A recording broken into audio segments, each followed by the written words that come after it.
Dominique Derda, depuis Jérusalem, qui suit pour nous cette journée cruciale. On en parle avec notre invité Gérard Vespierre. Vous êtes chercheur en géopolitique, spécialiste du Moyen-Orient. Dominique Derda le disait dans son papier, hein, c'est compliqué la politique en Israël. Quel que soit le vainqueur ce soir, il y aura forcément une coalition. Alors oui, c'est compliqué, il y aura une coalition. Alors c'est compliqué, c'est intéressant comme question parce que ça repose sur, premièrement, la structure du système électoral israélien qui est donc, premièrement, un scrutin législatif tous les 4 ans. Donc c'est un rythme assez rapide.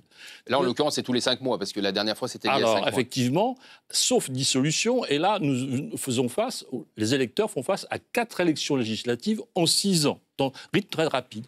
Deuxième caractéristique du système, 3,25% des voix pour avoir des sièges. Donc, vous voyez le nombre de partis qui peuvent être représentés, et scrutin à un seul tour. C'est-à-dire que, finalement, il ne peut pas y avoir de préparation de la coalition avant que le scrutin ait lieu. Donc on est dans une typologie politique type 4e République. Donc on aura des premiers résultats, premières tendances dans la soirée.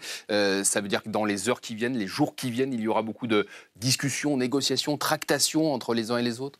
Ah, c'est évident, puisque en plus, Avigdor Lieberman est un des moyeux de cette coalition-là. Il a fait partie du Likoud, il a créé son propre parti. Oui, il a été un proche de Netanyahou pendant 30 ans. Absolument. Donc, il y a eu un désaccord au mois d'avril-mai sur, donc, en particulier, les questions de service militaire pour les étudiants religieux, les Haredim. Donc, voilà, quelles vont être maintenant les décisions qui vont être prises par ce moyeu central qui peut être Avigdor Lieberman, ça peut être une question, sauf si, effectivement, Blanc-Bleu devenait majoritaire de façon massive. Benyamin Netanyahou, il n'a pas réussi à construire justement un gouvernement de coalition là, ces 5 derniers mois. Oui. Est-ce qu'on peut y arriver, quelqu'un d'autre peut y arriver dans les mois qui viennent, dans les semaines qui viennent? Ce serait vraisemblablement pas autour du Likoud. Vraisemblablement. Parce que, bon, Benyamin Netanyahou est maintenant 10 ans de position de Premier ministre sans d'y continuer. Il a déjà été 3 ans auparavant, donc il y a une certaine usure. Il va avoir 70 ans. C'est le record de longévité de Premier ministre dans toute l'histoire d'Israël. Voilà, 10 ans. Et donc, il peut battre Ben Gurion, qui est resté 14 ans, mais en 2 mandats. Donc, voilà. Lui aussi a déjà fait 3 ans auparavant, Benyamin Netanyahou. Donc, il y a pas des records à battre, mais c'est pas forcément la question.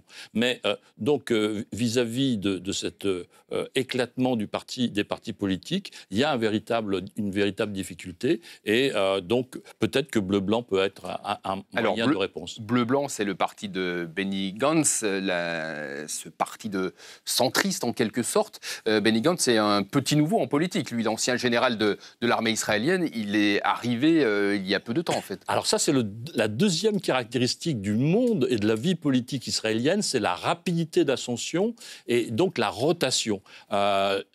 Yair Lapid, qui a été aussi un nouveau venu en politique, qui était homme écrivain, qui était donc homme de médias, finalement a créé son parti en 2011-2013. Il est devenu en 4 ans ministre de l'économie, voyez-vous. Donc on peut avoir des structures de vie politique en Israël très très rapides. Et comme vous venez de le dire, l'ancien chef d'état-major, 4 ans après, il est le principal opposant au régime. Alors, il est considéré lui aussi comme un faucon. Est-ce que dans le paysage politique israélien, quelqu'un peut apparaître, alors peut-être pas lors de cette élection, mais rapidement comme un homme de paix? Il y en a eu pour enfin essayer de régler pacifiquement le conflit israélo-palestinien. Là, on est au cœur du problème. La division politique reflète la division de l'électorat, qui est divisé sur la question un État, 2 États. Et cette division politique, elle est un peu en quelque sorte le reflet de la double pression que subit Israël, une pression extérieure.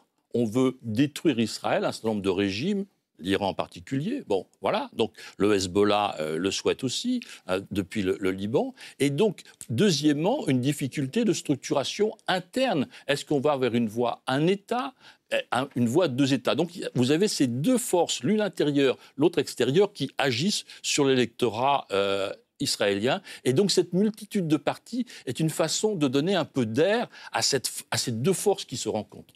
Gérard Vespierre, Benyamin Netanyahou a donné des gages à ses alliés religieux, alliés d'extrême droite, en annonçant vouloir annexer la vallée du Jourdain, qui est dans la Cisjordanie occupée, en cas de victoire ce soir, au risque de mettre une nouvelle fois le feu aux poudres. Ça a déjà commencé d'ailleurs avec le Hamas dans la bande de Gaza. On voit cette vallée du Jourdain qui est stratégique. Benyamin Netanyahou peut aller au bout de ce projet-là?